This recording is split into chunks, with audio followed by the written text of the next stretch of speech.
Paz, Senhor Jesus, professores e alunos da Escola Bíblica Dominical, bem-vindos a mais esta pré-aula com este tema tão importante que estamos lidando nesse trimestre, um tema a qual dificilmente nós retornaremos à Escola Dominical com ele e estaremos lidando aí nessa última lição sobre relacionamentos em família aqui, superando desafios e problemas com exemplos da palavra de Deus. Nós estamos hoje na lição de número 13, encerrando esse trimestre aqui com a ajuda de Deus. Sou o evangelista Crisley, que está também o nosso irmão evangelista Cavalcante, onde estaremos tratando desta última lição aí, aproveitando a você, sua classe, seus alunos, a cada irmão que tem ajudado esse trabalho. Não deixe de compartilhar, de curtir, comentar. Comente de onde você está assistindo essa pré-aula, sua cidade aí. Nos ajude divulgando esse trabalho para que possa alcançar o maior número de pessoas possíveis. E mais uma vez eu vou falando aos irmãos já, que a gente possa aproveitar para desfrutar essa revista, esse trimestre, porque nós estamos lidando com temas aqui que dificilmente se trata ou se aborda em demais estudos. Então, hoje nós estamos encerrando e vamos buscar encerrar ele com chave de ouro. Então, hoje a lição está tratando aqui a amizade de Jesus com uma família de Betânia. Então, vamos falar um pouco sobre Jesus aí. E os três irmãos, aí Marta, Maria e Lázaro, os três amigos do Senhor Jesus Cristo. O textuário está aqui em João capítulo 11, versículo 5, que diz: ora, Jesus amava a Marta e a sua irmã e a Lázaro. A verdade prática diz assim: dentro da família, a amizade com Cristo evoca comunhão, conselho, simpatia e reciprocidade nos relacionamentos. A leitura bíblica em classe, é óbvio que ela é necessária, ela vai ser feita na aula, né? O professor não deixe de citar cada versículo, buscando aí o mais profundo possível, que a sua classe venha adquirir o conhecimento que nós precisamos aí. Os objetivos, eles são três, fundamentais e importantes para serem alcançados, que são explicar a vida social de Jesus, elencar os frutos da amizade com Jesus, ensinar lições que podemos aprender a respeito da amizade de Jesus com a família de Betânia. A introdução, ela diz assim, ó: a amizade é um dos bens mais preciosos da vida. Nesta lição estudaremos a relação de amizade de Jesus com a família de Marta, Maria e Lázaro. Veremos que essa família hospedou Nosso Senhor em sua casa e por isso desfrutou de influências abençoadoras na vida cotidiana. De fato, é uma história especial que nos ensina preciosas lições de como desfrutar de um relacionamento de santa amizade com o Senhor Jesus. Aproveitando que nós estamos na última lição, eu creio até que o evangelista Cavalcante vai também falar um pouco aí sobre como foi esse trimestre, né? Os temas a qual foram abordados, a sua importância na igreja nos dias de hoje, né? Então já vou passando aqui para o evangelista Cavalcante, ele vai dando as suas considerações aí, começando aí essa pré-aula. Bom, a paz do Senhor para todos os irmãos.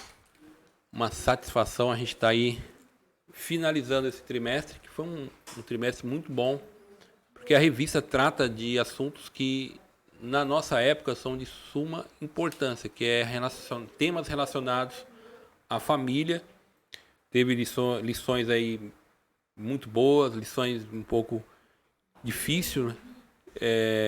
Mas é uma lição que nos leva à reflexão de como que nós devemos cuidar da família, como que deve ser o nosso relacionamento na nossa família em meio ao mundo em que vivemos.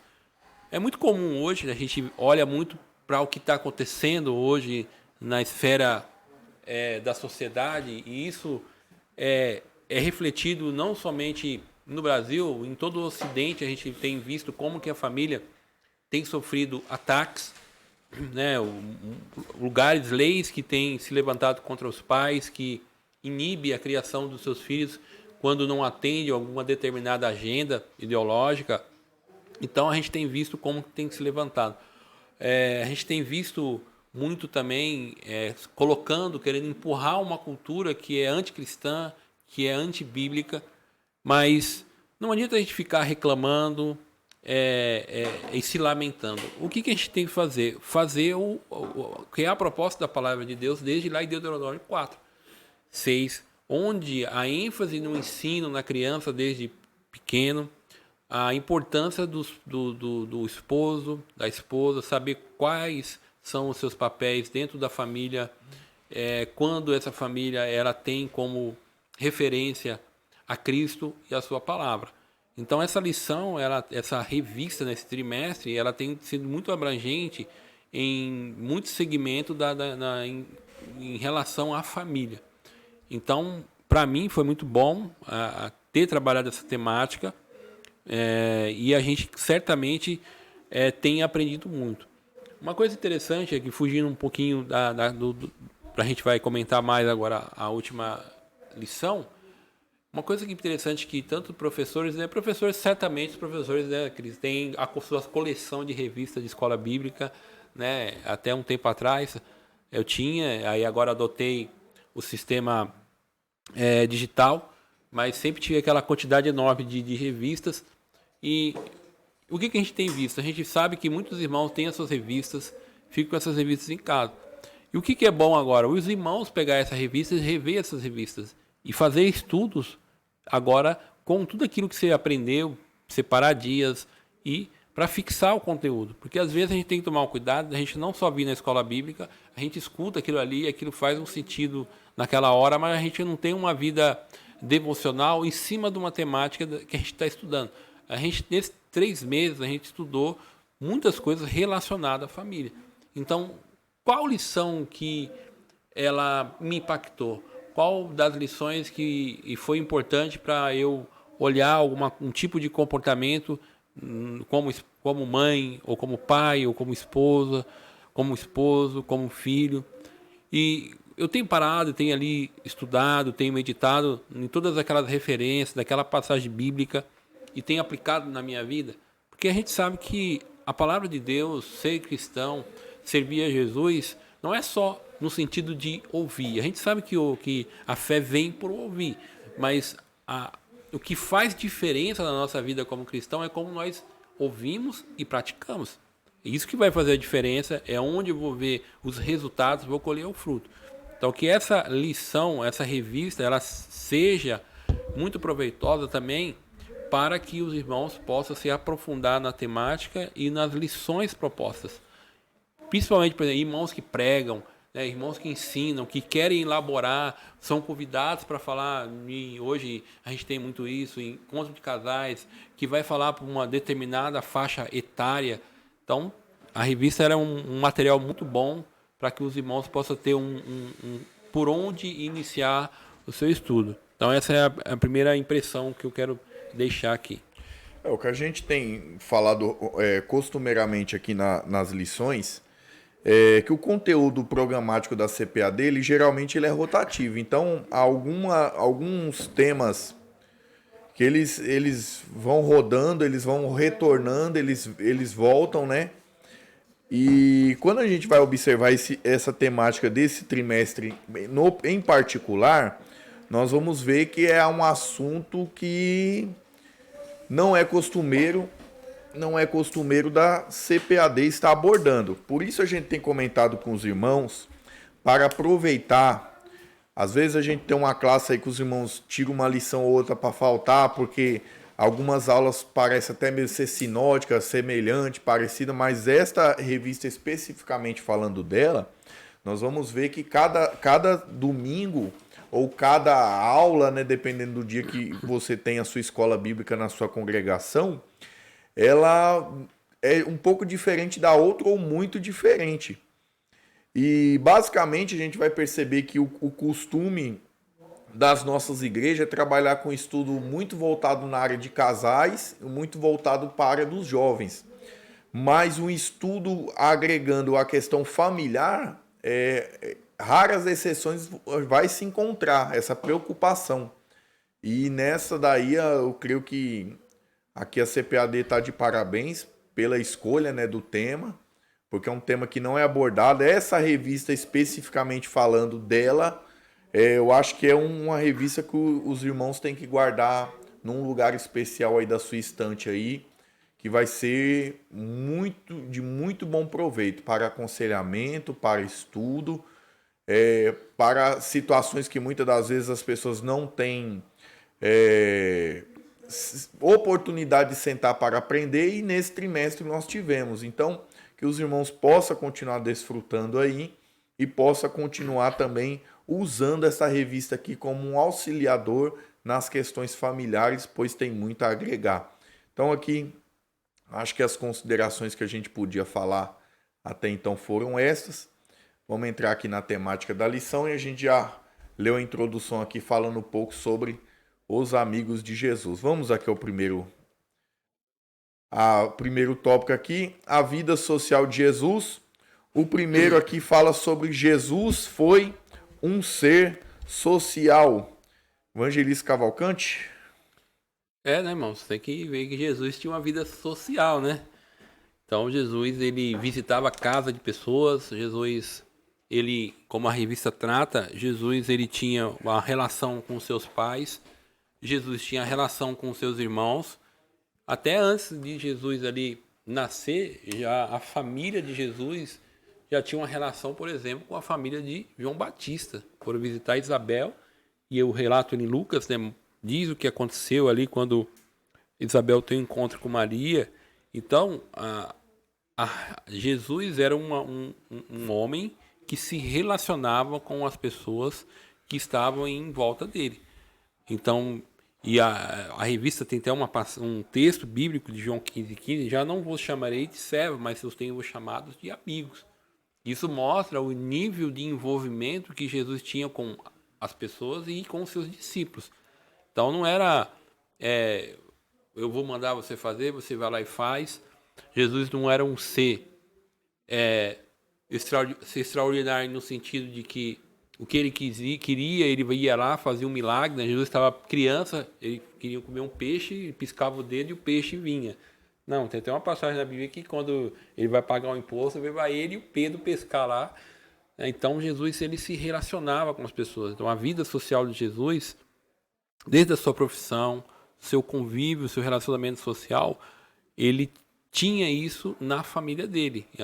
Quando Jesus começa a ministrar, a sua família ficou louco, entendeu?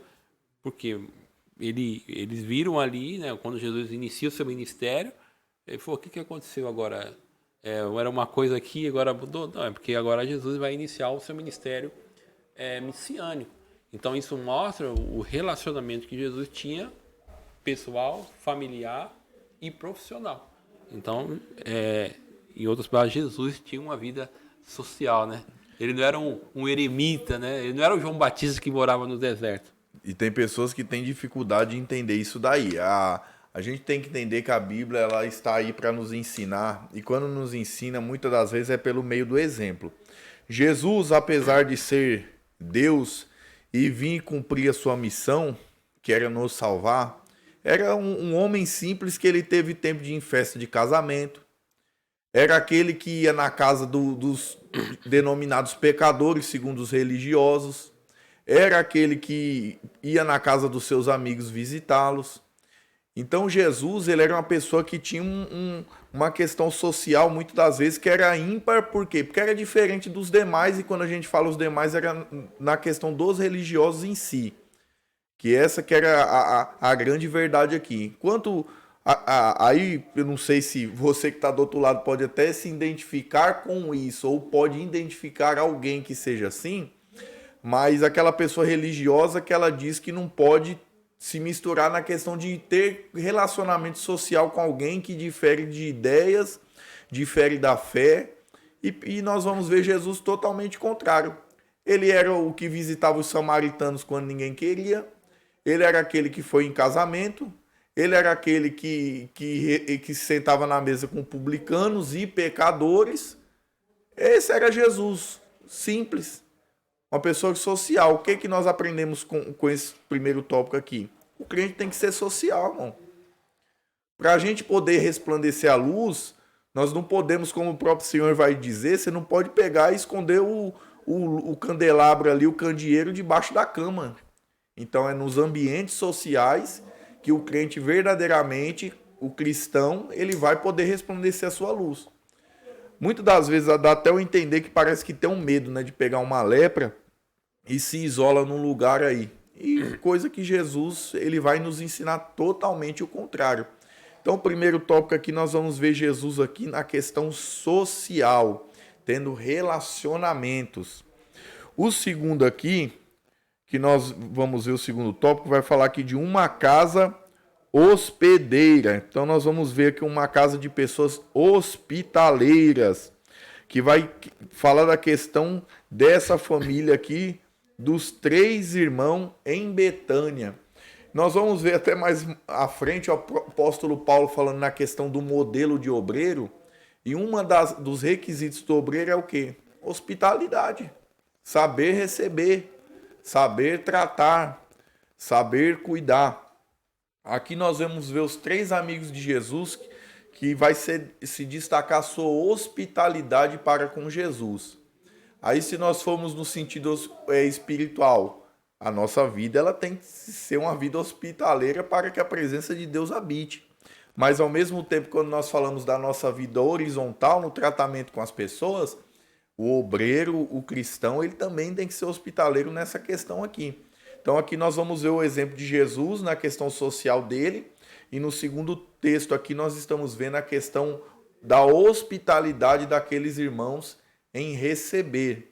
Então meramente a hospitalidade não é algo que podemos dizer assim que é algo obrigatório.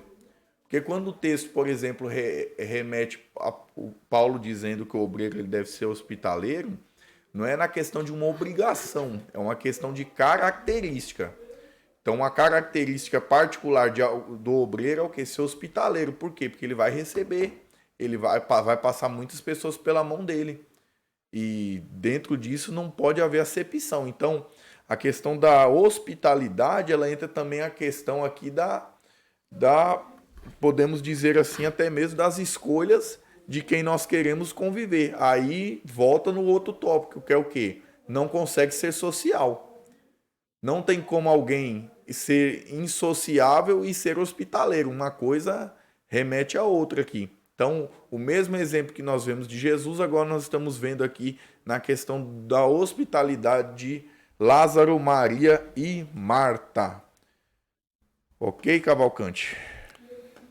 E aqui qual que é o resultado de uma vida social de Jesus? O resultado da vida social de Jesus fez amizades.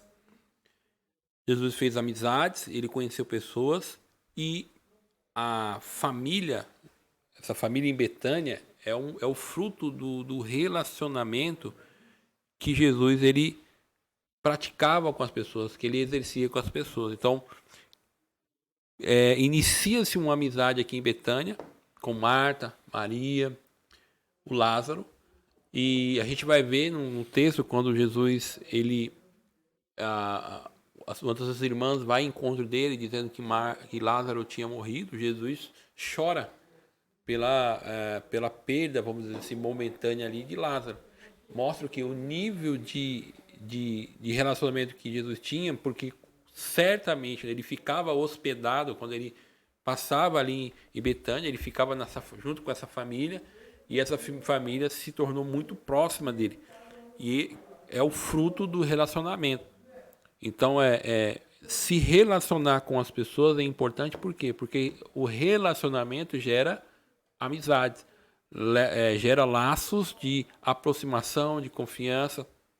Quem de nós, na nossa caminhada na fé, quantas pessoas eu conheci, e olha que eu vou ser bem, eu vou confessar aqui não é um pecado, né? Eu venho da última lição, eu vou falar um negócio desse. Eu vou confessar uma coisa do meu comportamento.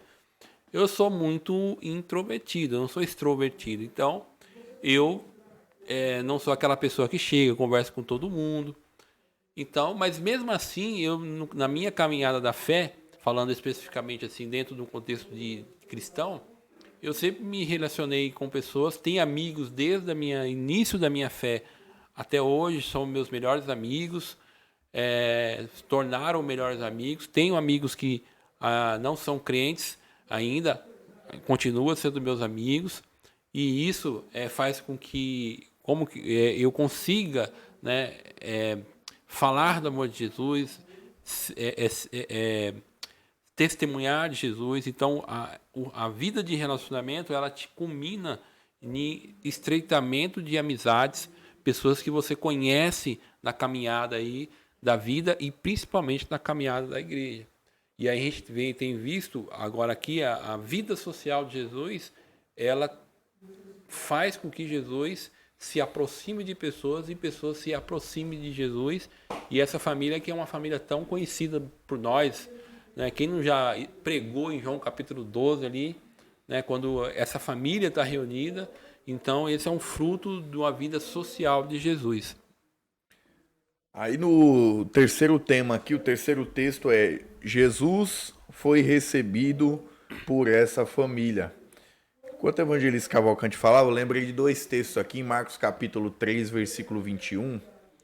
E o segundo texto aqui, Lucas 8, do 19 até o 21, que vai falar a questão que os irmãos e a mãe de Jesus, eles tinham que Jesus estava até fora de si.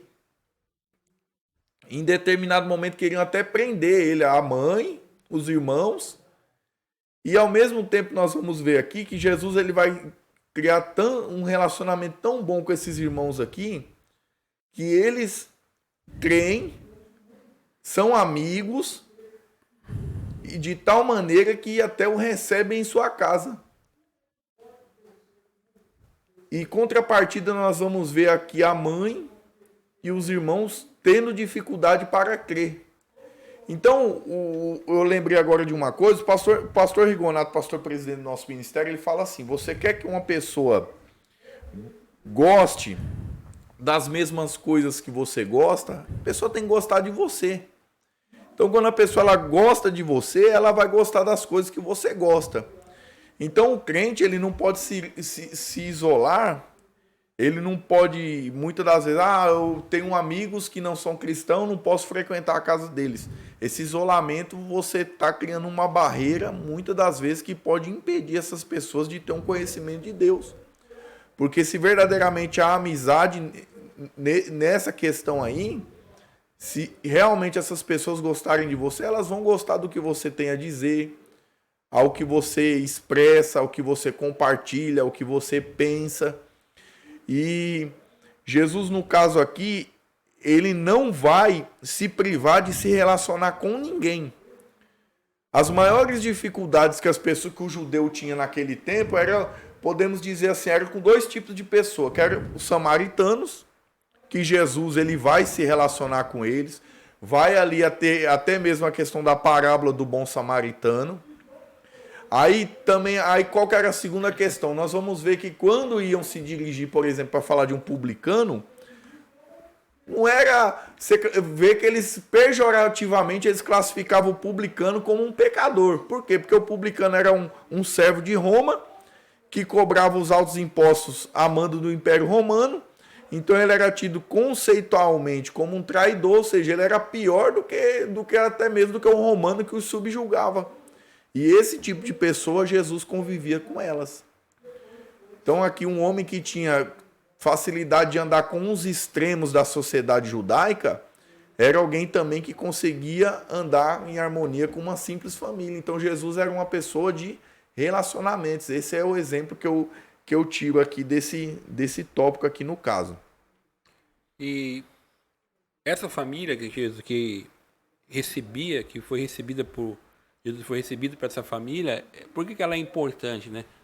Porque Jesus, 3 anos e meio de seu ministério, ele, quando a gente vai ver o relato, principalmente o relato de João está trabalhando aí na última semana de Jesus na Terra, você vê que Jesus ele passa aí, pode ter passado umas 3, 4 vezes aí na Judéia, porque assim, Jesus percorria Israel, né, irmão? Então, Jesus não estava todo mês, toda semana, ele estava lá na Judéia, na Betânia, né?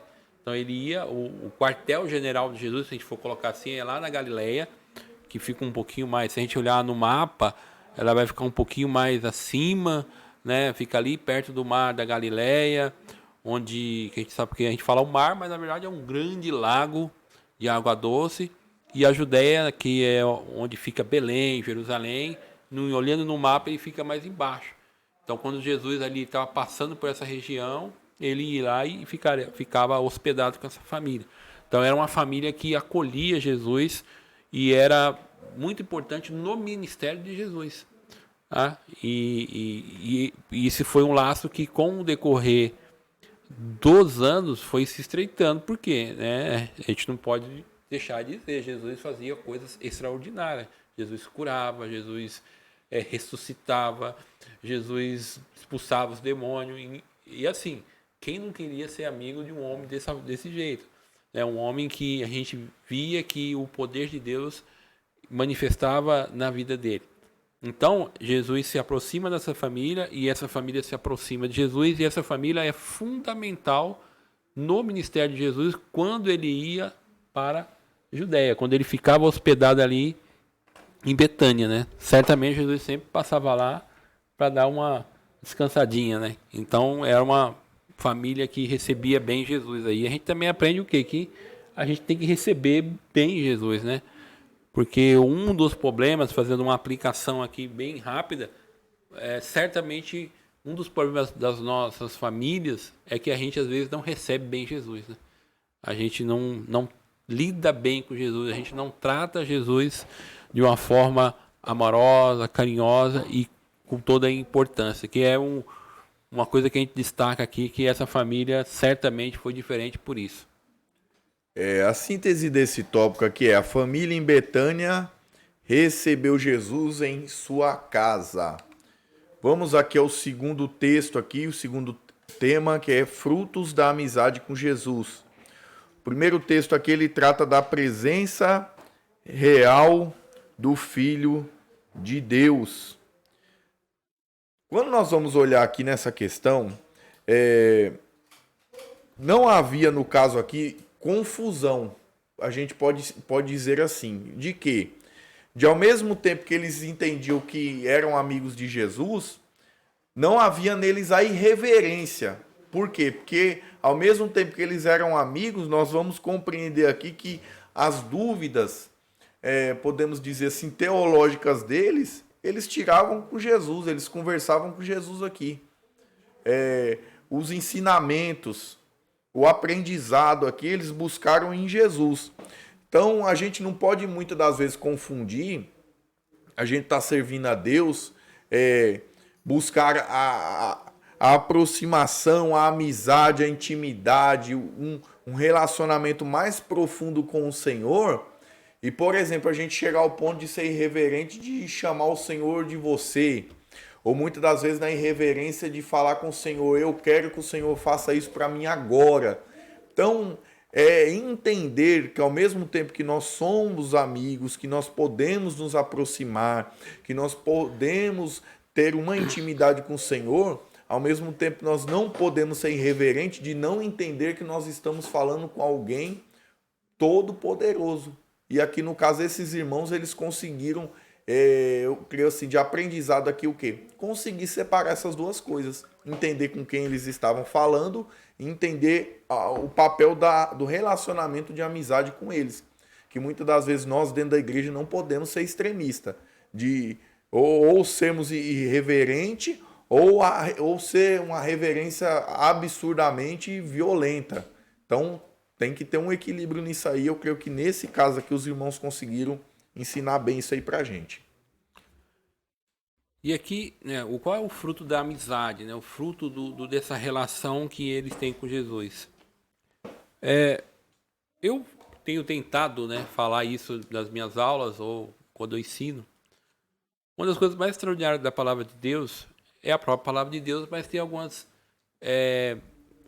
coisas que nos chamam a atenção, que é como, por exemplo, ler a história e tentar se imaginar dentro da história. Eu sempre gostei de ler história assim e com a palavra de Deus não é diferente. Então imagina, né, essa família que recebia Jesus em seu lar, para que Jesus pudesse ali certamente descansar do seu ministério exaustivo, né, que Jesus andava muito. E E assim, né? Jesus, aí, quando ele chegava na casa de Maria e Lázaro e Marta, ele não chegava sozinho. No mínimo, ele chegava com mais 12 homens, né? Então, eram 13 no total. Então, era uma comitiva grande. E aí a gente também percebe que, até quando a gente vai ver a forma onde Lázaro é enterrado, já percebe que eles eram pessoas de uma boa condição financeira. Até pela região que eles moravam ali em Betânia, na Judéia. Geralmente as pessoas que tinham mais posse eram as pessoas que moravam mais próximas ali da capital. E aí vai se desenvolvendo uma amizade, e o Cris colocou muito bem isso aqui, essa amizade não trouxe irreverência, na verdade foi reverência. A gente vai ver isso na forma como eles vão se relacionar com Jesus, essa relação de que eles têm o entendimento de quem é Jesus, o que ele representa, tá? E isso faz com que eles entendam que é o Filho de Deus que está ali. A gente vai ver isso quando a gente vai ver como Marta fala com Jesus, ela entende, ela até tem essa percepção, sim, que o Lázaro pode ressuscitar. Claro que ali ela vai ter uma dificuldade, né? Que Jesus quer ressuscitar ele agora, mas ela está pensando que é mais para frente. Mas ela sabe que quando eles vão em encontro com Jesus, eles sabiam que Jesus poderia resolver o problema da enfermidade do Lázaro. Eles tinham a noção que Jesus tinha essa autoridade, tinha esse poder. Fruto do quê? Da amizade, dessa relação que tinham. Certamente, o Cristo falou, imagina você estando com Jesus e ouvindo Jesus ensinando. E quantas vezes, né? Às vezes que Jesus passou ali e eles ficavam ouvindo Jesus falando, ensinando certamente a palavra de Deus para aquele grupo de pessoas que estavam naquela casa. E certamente eles atentam a tudo aquilo que Jesus falava. Então isso foi um dos frutos do relacionamento, foi eles se aproximando mais de Jesus e tendo essa noção de quem é Jesus e de quem ele representa. Então a gente vê aqui o fruto de ter amizade com Jesus, que a gente pode colocar como uma aplicação para nós, né? Quando nós recebemos Jesus como nosso hóspede, né? Pegando a ideia da revista, e desenvolvemos uma vida de experiência, ou seja, de ouvir Jesus, não, eu quero andar com Ele, de ver tudo o que Jesus pode fazer, o que Ele pode realizar, certamente isso faz com que a gente tenha uma maior vontade de se relacionar com Jesus. O segundo tema aqui é desenvolvimento espiritual. A CPAD aqui, ela foi até feliz aqui, vai citar 3 situações aqui e vai usar aqui no caso da Maria.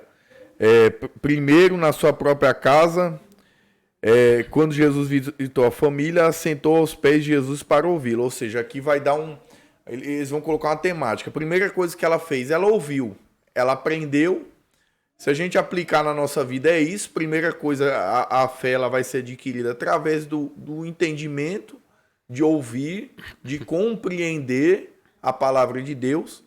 Aí a segunda questão aqui nós vamos ver ela clamar, se derramar aos pés do Senhor no momento da questão da morte do seu irmão, em busca de socorro. Ou seja, se formos aplicar também, aí já fala na questão de relacionamento através da oração. Então, a pessoa que ela vai criando vínculos com o Senhor através da palavra, através da oração. E segundo aqui, ela vai adorar o Senhor Jesus quando ela derrama aquele nardo e enxuga os pés do Senhor ali. Então, nós vamos ver aqui 3 pilares, podemos até dizer assim, para a vida do cristão, que é o quê? A palavra do Senhor, a oração e a adoração aí, que todos eles são muito importantes para, estruturalmente falando, a vida do cristão. E Maria aqui nessa questão, aqui nesse texto que diz sobre desenvolvimento espiritual, também é uma aplicação muito importante para a nossa vida. Não tem como hoje a gente ver na questão sacerdotal, e é muito perigoso isso, principalmente com o movimento neopentecostal, onde eles tiram a questão do sacerdócio de cada um de nós, ou seja, tiram muitas das vezes a sua questão de estudar a palavra de Deus. Não precisa estudar, deixa comigo. Não precisa orar, deixa comigo. Não precisa sacrificar, deixa que eu faça o sacrifício por você. Vai retirando a questão aí dos ofícios de cada um de nós como um sacerdote. E aqui no caso, pelo contrário, a Maria que ela vai dando o exemplo de uma metodologia ou de um caminho que nós temos a seguir, que é o caminho do conhecimento da palavra de Deus, que é o empenho a aprender, que é o caminho da oração, que é uma coisa de estreitamento particular de cada um com o Senhor através da oração. Aí nós vamos ver também a questão da adoração, que é uma questão também muito particular e pessoal de cada um. Então, todas essas questões aqui dela falam de relacionamento. E o crente sem relacionamento com Deus, ele, podemos dizer assim, que ele está fadado ao fracasso espiritual. Eu queria destacar aqui essa questão desse desenvolvimento espiritual. Então, o que o desenvolvimento espiritual com a pessoa de Jesus, ela culmina?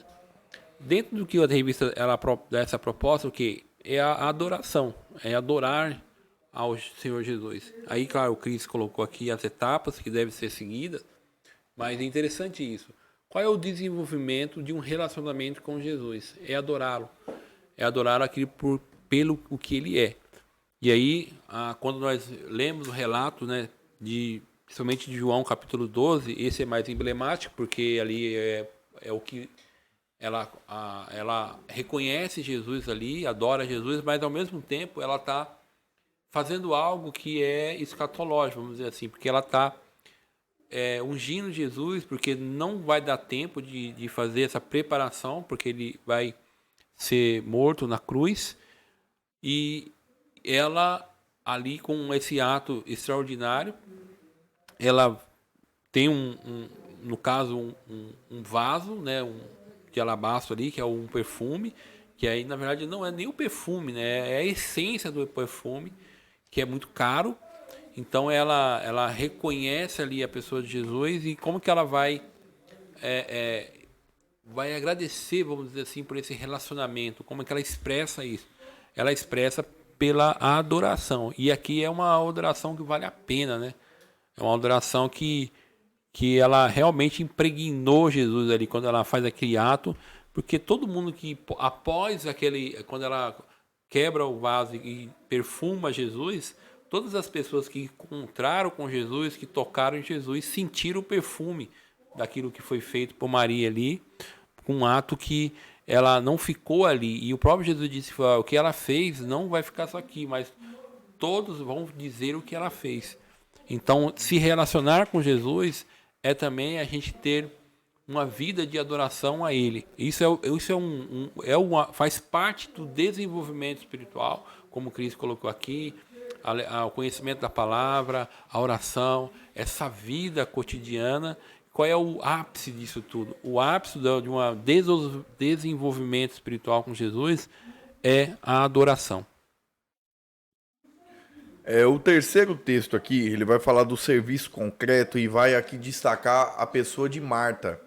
E também os demais papéis, já no caso dos membros de uma família. Aí nós vamos entrar aqui no âmbito geral das aulas e das lições a qual nós ministramos. E nós vamos entender que cada membro do lar, ele tem suas funções. E quando elas são bem executadas, as coisas elas funcionam de uma maneira muito boa dentro de casa. Por exemplo, a gente pega aqui, questão aqui da lição número 6, que vai falar do pais zelosos e filhos rebeldes. Eu até citei quando a gente ministrou a pré-aula sobre essa questão, que alguns estudos de fóruns de psicólogos aí, até mesmo renomados, eles vão falar que o desenvolvimento de uma criança, na questão da paternidade, por exemplo, até os 6 primeiros anos de idade aí, vai formar-se a questão afetiva. Então, a pessoa que ela se apega emocionalmente aos membros da família, ela tem um convívio. Aí, esta pessoa, quando ela entra na adolescência, ela consegue tomar melhores decisões, porque ela teve um amparo legal do seu pai, no caso, muito pelo exemplo. E na vida adulta, encontra-se ali o lar, a família em si, o pai e a mãe, como um refúgio nos momentos difíceis também. Então, cria-se ali um fator psicológico ali, de uma mentalidade muito forte e muito apego familiar sobre alguém que tem o pai presente. Aí nós vamos olhar a questão da mãe. Aqui, por exemplo, nós pegamos a lição 1 ou a lição de número 2 até mesmo, onde vai citar exemplos dos lares aí, tanto de Abraão aqui como também de Jacó, onde vai mostrar o papel da mulher, no caso, o papel fundamental que ela pode ter na união da família, no ajuntamento, na sintonia, podemos dizer, entre os pais e os filhos, dentro da liderança do lar, também na participação da mãe. Então, quando a gente vê aqui, no caso desse serviço concreto aqui, o papel de cada um dentro do lar, ele precisa ser executado. Então, o pai ele não pode ser negligente com o trato com a família, até mesmo porque a própria palavra de Deus vai dizer que é pior do que o infiel, né? E já negou a fé, aquele que não consegue ter dirigir, cuidar da sua casa. Então é uma coisa gravíssima e muito séria. Por isso que a gente fala que essa revista no particular aqui, ela é muito boa nessa questão. Por quê? Porque é algo que não é estudado ou não é abordado com rotina nas nossas igrejas. E nesse caso nós temos tendo uma oportunidade única que a cada domingo, a cada lição, a gente pode mostrar aqui o papel do pai, o papel da mãe, o papel do filho dentro do lar, para que aí sim o serviço concreto, porque a gente costuma dizer que a igreja, no caso, o corpo da igreja que se relaciona dentro do culto, ele é somente uma extensão da igreja que é dentro da nossa casa. E essas questões aí a gente precisa entender os nossos papéis para que a gente possa ter a igreja mais saudável possível para podermos todos juntos adorarmos a Deus. Eu só quero também frisar essa questão dos papéis que foram que precisa ser desempenhado. Interessante que a gente percebe que a Marta, pela palavra de Deus, ela tinha uma prática ela era mais doméstica, vamos colocar assim. Era uma pessoa muito ativa no lar em servir as pessoas. Lá em Lucas 10:40, que é a referência que a revista nos dá, naquele momento onde ela deveria, e Jesus até fala, qual é o problema? O problema não é ela estar querendo servir Jesus, porque a gente vai ver ela fazendo isso no Evangelho de João, capítulo 12, versículo 2, e ela está fazendo isso alegre e tal. Mas no capítulo 10, verso 40, diz: Marta, porém, andava distraída em muito serviço e, aproximando-se, disse o Senhor: não te importa que a minha irmã me deixe servir só? Então ela estava distraída e ela perdeu naquele tempo. Qual era o momento ali? O momento não era ela estar tão distraída com aquilo. Como eu vou colocar isso? Acho que ela se empolgou demais com a presença de Jesus naquele momento. E a atitude dela não deveria ser, ela deveria dar atenção a Jesus, não estar distraída. Não é que ela não podia servir, mas o próprio Senhor Jesus disse que ela estava distraída com aquilo. Então, quando nós somos colocados em papéis específicos, dentro da nossa família, dentro daquilo que nós estabeleceu, hoje eu estava lendo, mas se eu não me engano foi O Mito da Família Perfeita, é um livro que eu estou sempre indicando. O Israel Belo de Azevedo, ele fala assim que diz que a prioridade é a família. E ele fala uma coisa que eu vou falar aqui, até para causar polêmica, né? Ele fala assim que Deus, quando a gente coloca igreja, família e Deus, ele fala que Deus não é prioridade. Por quê? Que ele está falando assim que Deus estabeleceu a família, aí ele vai explicar por quê. Porque Deus estabeleceu a família e a família é o alvo. Ele disse que quando eu cuido da família, eu estou colocando Deus como prioridade. Porque Deus colocou a família como responsabilidade. Ele fala assim, Deus não fica degladiando com a família. Deus não fica brigando com a família. Eu sou mais importante que a sua família. Não, porque Deus colocou a família e quando eu cuido da família, eu estou glorificando a Deus. Então ele fala, ao mesmo tempo, quando eu cuido da família, eu me relaciono com a família, eu estou fazendo aquilo que Deus... Aí eu estou dizendo que Deus sim é prioridade. Quando a minha família, eu cuido dela dentro do âmbito bíblico. Eu sei que às vezes mas Deus é prioridade. Sim, mas se eu digo que Deus é prioridade, dando um exemplo, e eu me preocupo com um monte de coisas, mas eu não me preocupo com o bem-estar da família, logo eu estou ferindo o princípio bíblico que Deus, quem formou, quem criou a família foi Deus. Então a família, ela é alvo de todos os membros da família, que essa família ela seja bem unida e que ela possa ser, como eu vou colocar isso, um exemplo, um modelo para aquilo que Deus estabeleceu. Aí, cada membro da família, e aí é importante a gente colocar isso, porque a gente sabe que existe esse tipo de coisa, a gente sabe que tem irmãos que a esposa não é crente, tem irmã que o esposo não é crente, que os filhos não são crentes, ou tem que filhos são crentes, mas os pais não são crentes. Então a gente tem essa realidade dentro do nosso contexto evangélico, mas o que é importante? É dentro daquilo que eu estou, eu fazer o meu papel, eu tenho que fazer. Se eu sou filho, então como a Bíblia diz que eu devo fazer? Qual é o meu papel dentro daquilo que eu tenho que fazer? Por exemplo, Marta, ela tinha essa forma especial de hospitalidade. Ela recepcionava bem as pessoas. Né? Em João capítulo 12, verso 12, a gente vai ver ela fazendo isso de uma forma muito bonita, né? E em nenhum momento ela vai ser repreendida. Então, dentro do serviço que nós prestamos dentro da nossa família, cada membro ele tem que ter a sua responsabilidade para que a gente consiga uma boa manutenção dentro do lar e que esse lar, essa família, ela seja bem uma família equilibrada. Então é importante a gente ter esse tipo de atenção aqui, que é o fruto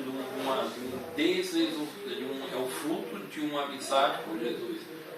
Como a gente está falando de família, o fruto da amizade com Jesus é uma família equilibrada. Ainda que a gente sabe das situações, a gente sabe das dificuldades de algumas famílias que têm os seus membros que não servem a Jesus, mas aquele membro que serve a Jesus, ele é uma referência ali. Naquele momento, ele é uma referência de evangelização, ele está mostrando Jesus para outros membros da família. Eu, por exemplo, eu vim primeiro para a minha família, hoje, graças a Deus, só falta um dos irmãos que já serviu a Jesus, hoje está afastado. Então ele falta, vamos dizer, é o último membro dos irmãos que falta a vir para Jesus. Então eu quero deixar essa palavra aí de encorajamento para os irmãos, né? A gente está falando de família, do resultado de Jesus numa família, é o fruto disso, mas aquele irmão, aquela irmã, aquele jovem que ainda não tem não chegou nesse tipo de situação, fique em paz, porque você é o pilar neste momento na sua família e certamente você pode ser a pessoa que vai trazer o equilíbrio na pessoa de Jesus na sua família. A síntese desse tópico é: a família que cultiva a amizade com Jesus pode colher muitos frutos. O terceiro tópico aqui que diz lições que aprendemos com a amizade de Jesus. O primeiro texto trata de uma história de amor. Aqui nós vamos ver, irmãos, que vai falar da questão que os irmãos aqui, no caso, tinham por Jesus, Jesus por eles. Tanto é que Jesus, até na morte de Lázaro, mesmo sabendo da questão de sim ressuscitar Lázaro, Jesus chorou, sentiu a perda, né, daquela vida naquele momento ali. Então tinha um estreitamento emocional muito forte com esses irmãos aqui. E nós vamos ver, irmãos, quando a gente fala isso, parece que o amor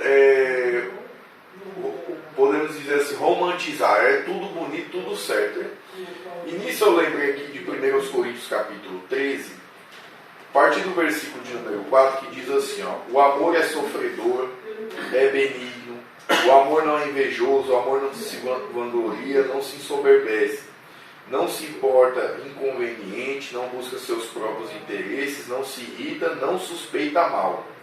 não se regozija com a injustiça, mas se regozija com a verdade. Aí vem aqui, ó, tudo sofre, tudo crê, tudo espera, tudo suporta. Ou seja, amar é também você saber que as coisas às vezes não vão estar tudo certo. Amar é em meio à dor conseguir ter o estreitamento, o relacionamento emocional ali de integridade uns para com os outros. Ou seja, quando tudo vai bem e também quando tudo vai mal. Por exemplo, aqui esses irmãos aqui viveram o melhor, também viveram o pior. Que foi um momento das duas irmãs aqui olhar ali para o seu irmão e meu irmão está morto, morreu, perdemos ele. Vai ressuscitar um dia. Ou seja, um momento de dor, um momento de dificuldade, mas que não faltava amor nesse lar, que não faltava esperança no Senhor, que não faltava crença na pessoa de Jesus. Então o amor não é simplesmente as questões de tudo dando certo. O amor também ele tem os seus momentos que as coisas dão errado. Mas o amor, como a gente acabou de ler aqui, tudo sofre, tudo suporta. Ou seja, não é só na hora da bonança não, é também o amor ele se revela, eu creio que é até mais na hora da dificuldade. No caso aqui, nós temos os dois exemplos aqui no caso desse relacionamento de Jesus com esses irmãos. É interessante a vida deles, a família deles, né? Eu vou dar um chute aqui, tá? Irmãos, não está na Bíblia, em primeiro domingo. Quem achar pode deixar nos comentários. Que é um chute que, por exemplo, só para brincar, né? Eu, para mim, Adão não tem umbigo, tá? Adão não tem umbigo, está faltando uma costela. Só para criar um. Depois procure seu professor de escola dominical e pergunte para ele. O que eu quero dizer?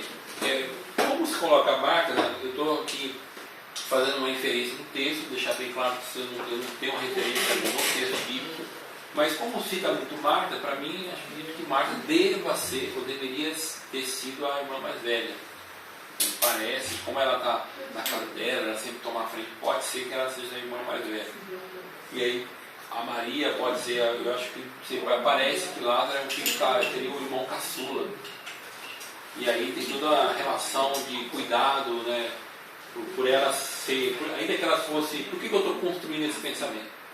Ainda que, vamos supor que ela fosse a mais velha, que ela fosse novo, tinha toda uma relação ali, por quê? Porque ele é o homem que levava o nome da família, né? Ele que era a pessoa que levava a descendência da família. Então, todo o peso da família estava sobre ele. E aí a gente vê como que essa família, eles eram muito próximos, muito unidos. E como que Jesus ele entra nessa família e cria todo um laço de amizade, de amor, porque Jesus chega a dizer, aqui na referência da revista, ora, Jesus amava o evangelista João vai embora, e João sabe muito bem porque João andava com Jesus, né?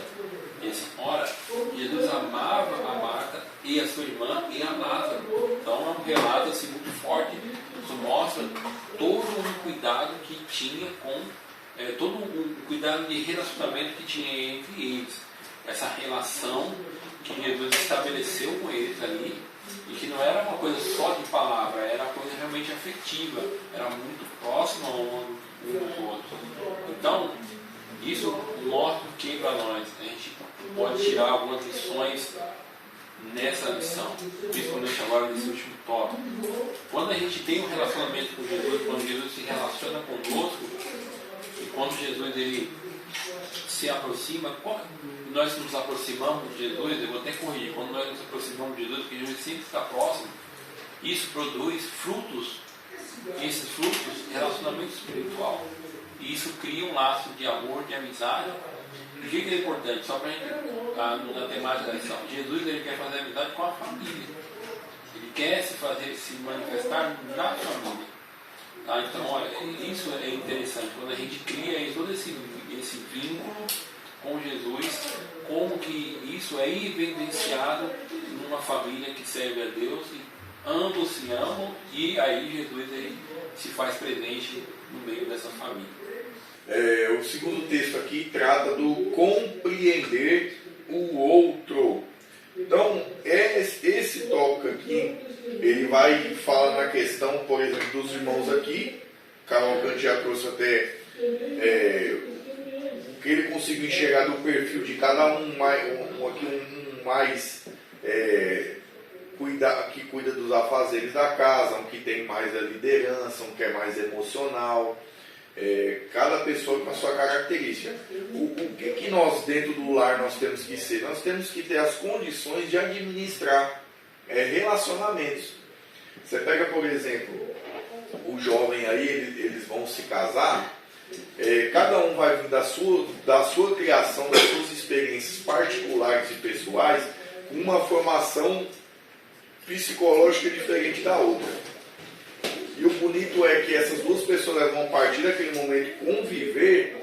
E o que é o segredo? O segredo é a concessão que cada um vai fazer para que possa conviver em harmonia. Então, quando nós estamos falando do lar, é mais ou menos nessa questão aí.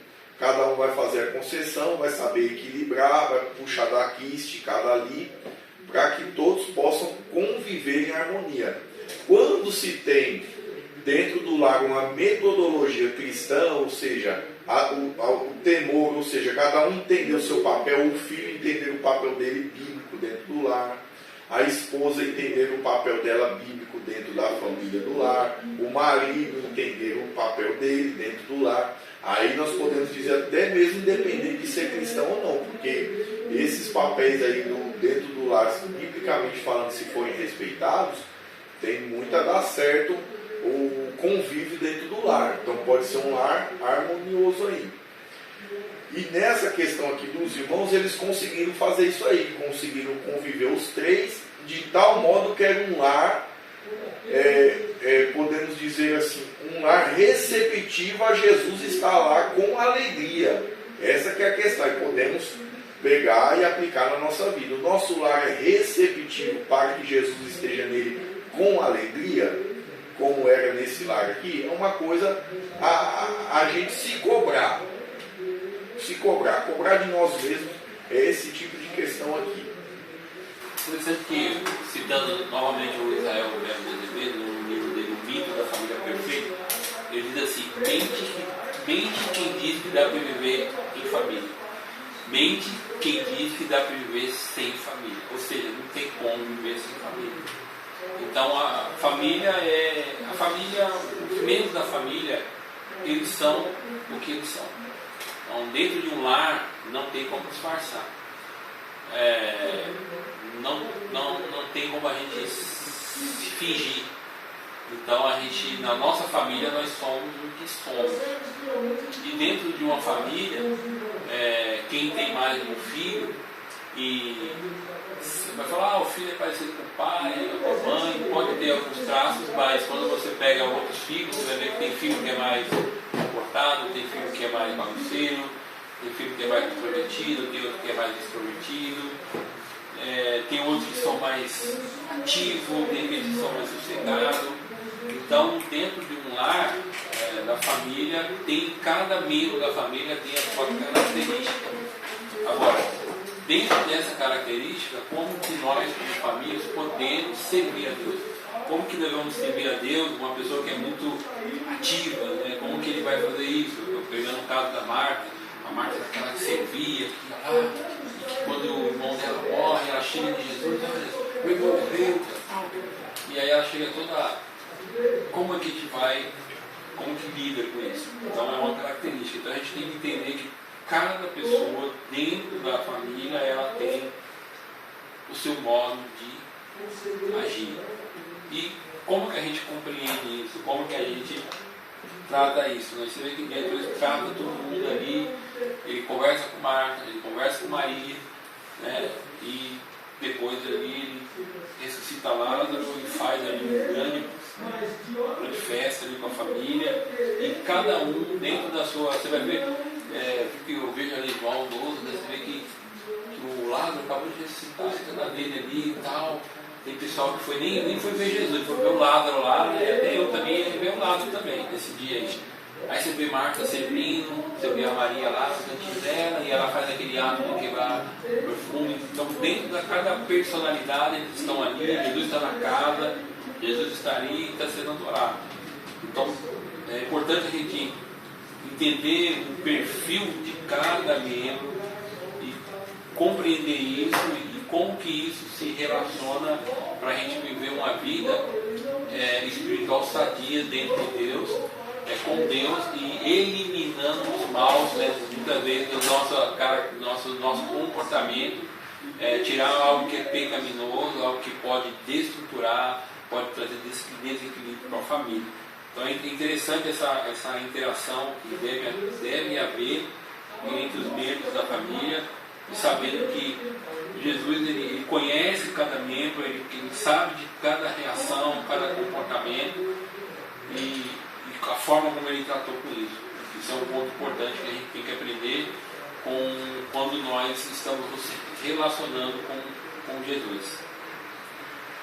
O terceiro texto aqui vai falar que ponderar quanto aos cuidados da vida.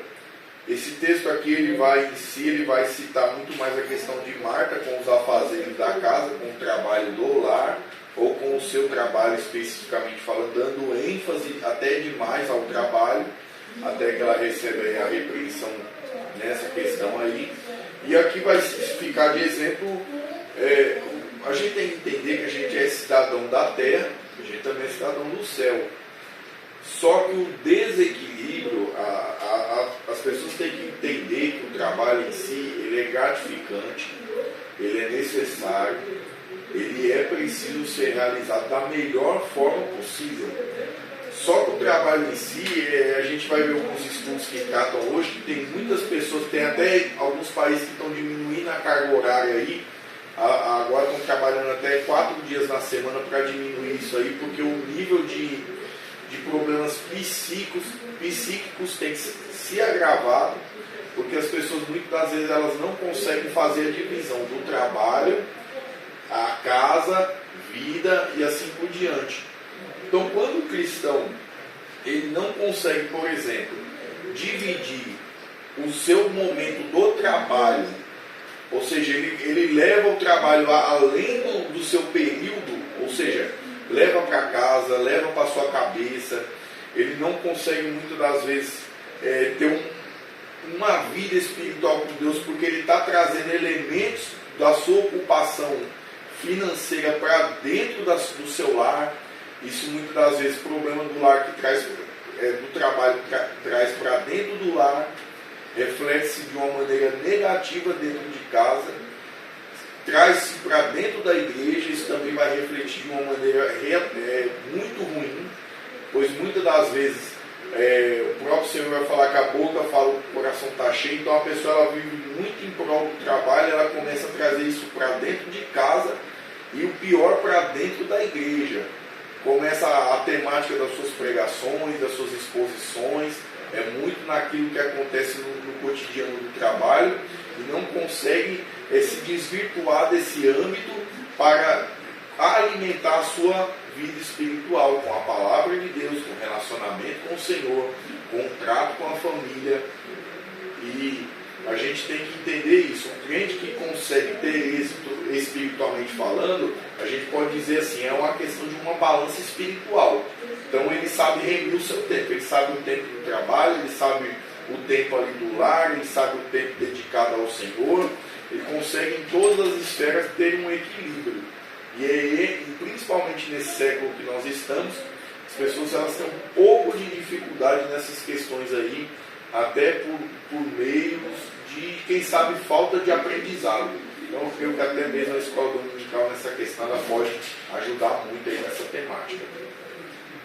Em Lucas capítulo 12, versículo 22, falando sobre essa questão de cuidado da vida, dois homens se aproximam de Jesus e pedem para que Jesus diga para quem é a herança, para dividir a herança a ele. Jesus disse, aqui colocou eu como juiz entre vocês. E aí Jesus conta uma parábola de um rico que acumulou muitos bens e teve um ano muito bom, e aí ele compra armazém, e aí ele fala, hoje tem algo que você tem que entregar. Então Jesus falando sobre essa questão, ele está falando ali sobre a questão da avaria. Aí no versículo 22, ele vai trazer um outro ensino, mas ele vai falar em relação à questão de dinheiro, dos bens, e ele fala assim, então voltando-se para os seus discípulos, Jesus disse, por isso eu lhes digo que não se preocupe com a vida diária, ele está falando da vida cotidiana, né? Terão o suficiente para comer, ou se terão o suficiente para vestir. E aí ele vai continuar, vai dar um exemplo da natureza, de como os seres do povo, do milho, como que eles estão ali e Deus não cuida deles. E ele vai perguntar se Deus não cuida desses, do livro, dos animais, e ele também não vai cuidar do homem. Aí ele vai continuar, ele não se inquiete com o que comer, o que beber, não se preocupe com essas coisas. Elas ocupam os pensamentos dos pagãos, mas seu pai já sabe o que vocês precisam. Claro que Jesus está falando aqui que a gente não deve se preocupar em planejar, em ter alguma coisa, não é isso que ele está falando. Mas ele está falando que é um cuidado excessivo nessas coisas. É isso trazer uma preocupação tal que deixa desequilibrado, que mexe com o sistema nervoso, que isso pode produzir até doença, quem sabe. Então, como que eu olho para as questões da vida hoje? Como que eu vou olhar, por exemplo, ele está pegando aqui a questão da amizade. Então, Maria, vamos pegar a Marta. Marta anda com Jesus, ela recebe Jesus na casa dela, ela tem um tipo de relacionamento muito mais íntimo, a sua família é muito mais próxima de Jesus, Jesus dorme na casa dele, possivelmente Jesus dormiu ali na casa dele. E aí, qual é o comportamento natural aí já indo com a aplicação? Nós andamos com Jesus, sabemos quem é Jesus. Então, como que deve ser o meu comportamento com Jesus? O Jesus, ele é exclusivista em sentido de que ele quer que eu me dedique para ele. Eu dedico para a minha vida, deve ser para ele. Os meus pensamentos devem ser inclinados para ele. Então, como é que eu consigo conciliar uma vida familiar, uma vida no meu trabalho, igreja, e fazer de uma forma que eu faça isso para a glória de Deus? Como que eu vou não deixar que as responsabilidades na minha vida cotidiana ela domine a minha mente de tal modo que eu acabo fazendo isso? E que é interessante que eu exemplo de Marta. Marta está com Jesus, ela está servindo Jesus, mas ela não está fazendo aquilo que ela deveria naquele momento, que era adorar Jesus. Então é um princípio bíblico que a gente pode estar fazendo um monte de coisa para Jesus, mas aquilo que Jesus quer que nós façamos, que é adorar Ele, que é naquele momento ela deveria sentar aos pés de Jesus, né?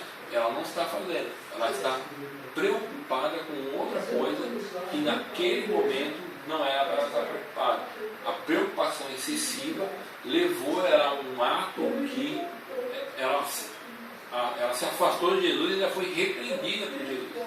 Então a gente tem que ter um cuidado de como que a gente equilibra a nossa vida espiritual em uma vida, o que falou da época que nós estamos vivendo, nessa época tão corrida, esse século XXI, que às vezes a gente dá vontade de falar, pai, o mundo que eu quero descer. Porque o negócio é tão acelerado, como é que a gente, dentro dessa aceleração do mundo que está, e assim, o mundo que a gente está falando é o sistema, a Terra ela está na mesma velocidade, né? O Sol está na velocidade, tudo está normal do jeito que Deus criou. Mas a gente é acelerado, a gente é apressado. O que a gente tem que fazer? É acreditar no vosso coração e saber que eu sou Deus.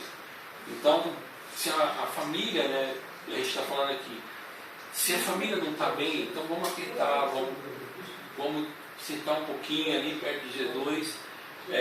A gente quer servir Jesus, mas não, eu não quero ser sim, eu quero que você senta lá um pouquinho, escuta um pouquinho, né? Ou seja, o que Jesus tem a nos dizer sobre determinadas coisas. Porque se eu ando com Jesus e isso tem que produzir um fruto na minha vida, quais das lições que eu tenho que aprender?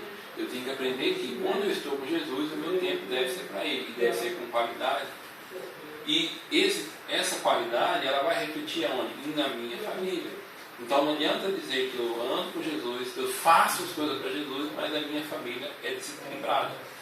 Então eu tenho um problema aqui. Então uma mensagem com Jesus, ela deve produzir uma vida equilibrada, e essa vida equilibrada ela deve refletir na nossa família.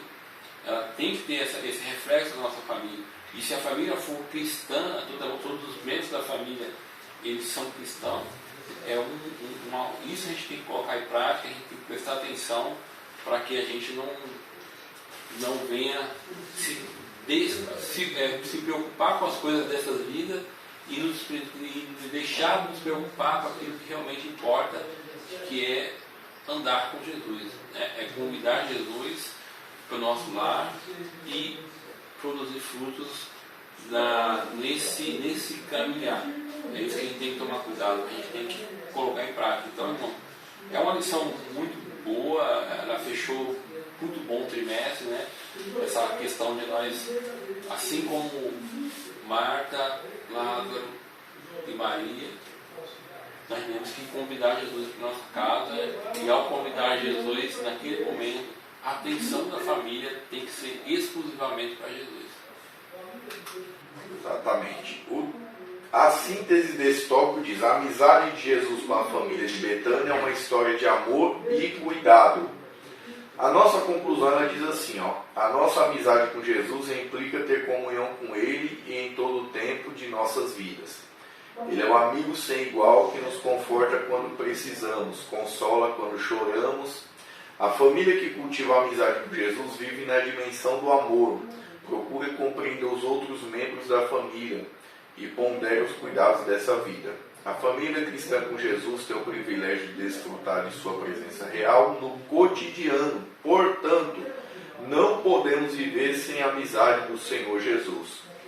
Já fazendo aqui as minhas considerações, agradecendo primeiramente a Deus por mais essa oportunidade que Ele nos concede, agradecendo pelos aqueles que estão atrás da câmera aqui, que até são mais importantes do que nós pelo trabalho que eles fazem aí.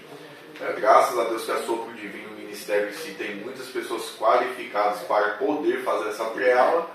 Enquanto o Senhor permitir, estou aqui, estamos aí, né?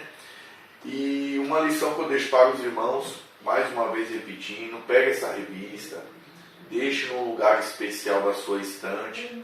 Vai ser muito necessário. Há temáticas aqui que você não encontra por aí, estudos específicos sobre esses determinados temas da família num todo. Então essa revista aqui ela vai servir por muitos e muitos anos aí. Então que nós possamos continuar e que o Senhor, assim permitindo, temos mais um trimestre aí pela frente com a graça do Senhor. Bom, eu só tenho a agradecer a todos os irmãos que... Eu só chego aqui e sempre falo, né? O pessoal que arruma tudo aqui. Nem sei fazer... nem falar bem, eu sei falar bem.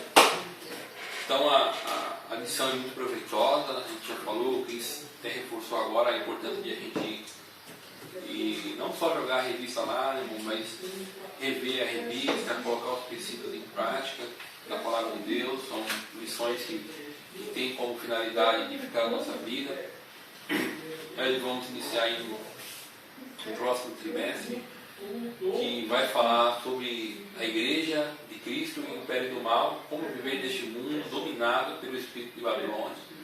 Então a gente sai de uma temática da família, a gente vai agora para um ambiente mais na questão de entender esse mundo que nós vivemos, né? Um mundo que tem sido muito hostil à cristandade em todos os lugares do mundo, mas a cristandade, aqueles que servem a Cristo, sempre venceu pelo poder que há no nome dele. A igreja não vai ficar prostrada, porque Jesus disse que as portas do inferno não prevalecem contra ela, e principalmente contra a família, principalmente contra os membros. Só que é tempo de nós realmente levarmos a sério a palavra de Deus, no sentido de ouvi-la, entendê-las e praticá-la. Então, a cada dia que passa, nós temos visto que as coisas estão apertando. Então, parece-me que realmente nós estamos chegando no fim da história. E Jesus disse, né, que aquele que perseverar até o fim, este será salvo. Então, eu quero tentar terminar como comecei. Não adianta a gente ficar reclamando, a gente sabe que o mundo está de mal a pior. A Bíblia diz que o mundo jaz o maligno. A gente tem que falar, o sistema educacional ensina isso para os filhos. Mas a pergunta é, o que eu tenho ensinado para os filhos? No mundo tem acontecido adultério. Tudo bem, mas como é que eu tenho me relacionado com a minha esposa ou o esposo com a esposa com o seu esposo? A gente realmente tem levado a sério essas questões de casamento. Isso é realmente uma coisa importante para nós como cristãos, está na palavra de Deus. Casou até a morte separe, e a gente sabe que só tem uma cláusula que permite ali, que é uma cláusula de adultério, e que as pessoas têm teologias, têm tentado distorcer isso aí, e tem dado abertura, e a gente tem visto o número de divorciados dentro da igreja é pouca coisa diferente do mundo.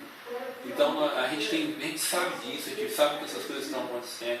Então a gente ficou 3 meses falando de vários assuntos temáticos que estão envolvendo tudo isso que a gente está falando. Mas se a gente não olhar para a palavra de Deus, para aquilo que ela nos ensina, pedir a graça do Espírito Santo para que a gente possa vencer essas inclinações pecaminosas que a gente tem, a gente vai ser mais um que ficou para trás. E essa não é a proposta bíblica, não é a proposta que a gente quer terminar aqui. A gente quer que a palavra de Deus, por meio de 3 meses que foram ministradas, possa ser bênção para você e sua família.